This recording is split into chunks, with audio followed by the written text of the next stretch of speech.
Để làm công thức kem làm trắng da thì hôm nay chúng ta sẽ cần đến khoai tây, củ khoai tây.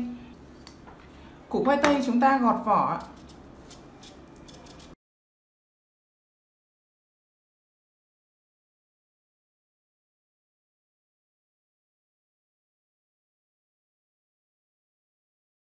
Tiếp đến chúng ta bào nhuyễn củ khoai tây.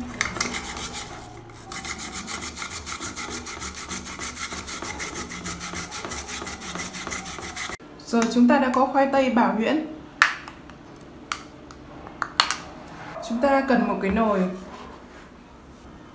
một cốc sữa tươi, không đường các bạn nhé. Chúng ta cần một thìa bột bắp.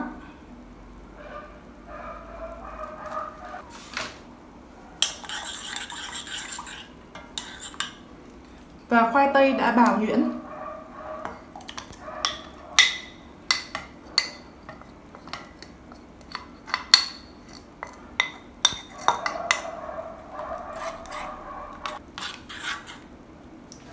Chúng ta cần đến một ít nước cốt chanh.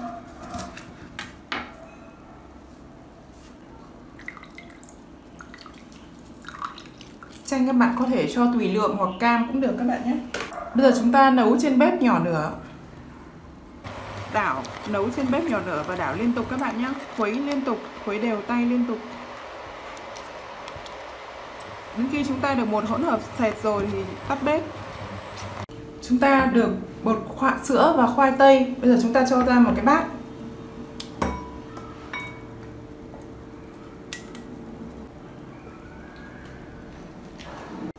Chúng ta làm bước tiếp theo. Chúng ta có gạo trắng. Gạo trắng này rất giàu collagen, dưỡng cho da không bị chảy xệ và thu nhỏ lỗ chân lông, làm trắng da. Chúng ta cần một thìa hạt lanh. Chúng ta một cốc nước. Sau đó chúng ta nấu trên bếp.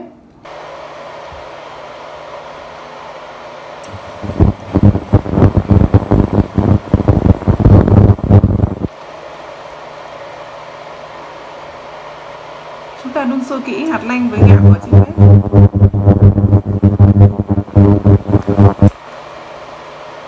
Bây giờ chúng ta đã có hạt lanh và gạo đã nguội. Bây giờ chúng ta sẽ chiết xuất lên nước cốt của hạt lanh và gạo.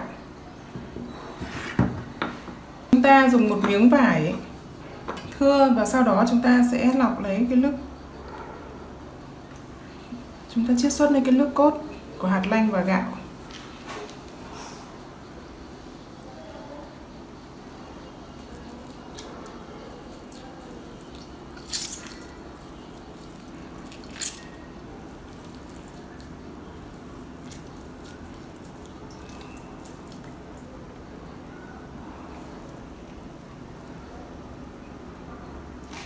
Rồi chúng ta có chiết xuất của nước hạt lanh.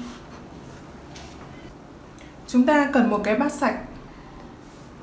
Chúng ta cần đến 2 thìa khoai tây và sữa tươi.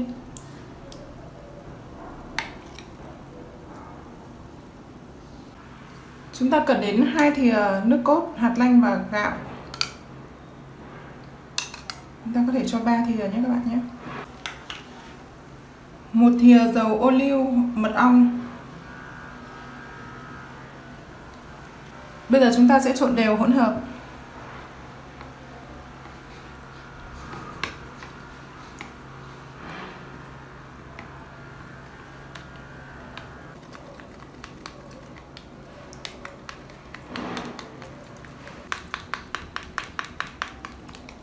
Rồi chúng ta đã được hỗn hợp kem làm trắng da, giảm nhăn, tàn nhang.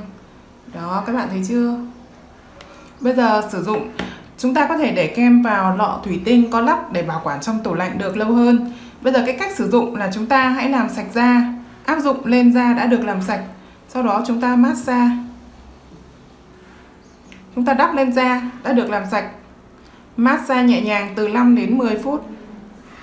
Sau 30 phút thì các bạn hãy rửa lại bằng nước ấm và tiếp tục làm thêm các bước là giữ ẩm da, dưỡng da. Cái mặt nạ này thì các bạn hãy làm liên tục, ngày nào các bạn làm cũng được. sau một lần sử dụng các bạn sẽ cảm nhận rõ rệt được cái kết quả. Đó là da của các bạn, lỗ chân lông sẽ nhỏ hơn, da mịn hơn, trắng hơn, giảm nhăn rõ rệt, giảm nám rất là nhiều. Đó, các bạn thấy chưa? Với cái công thức này thì dành cho tất cả mọi người đều dùng được nhé các bạn nhé.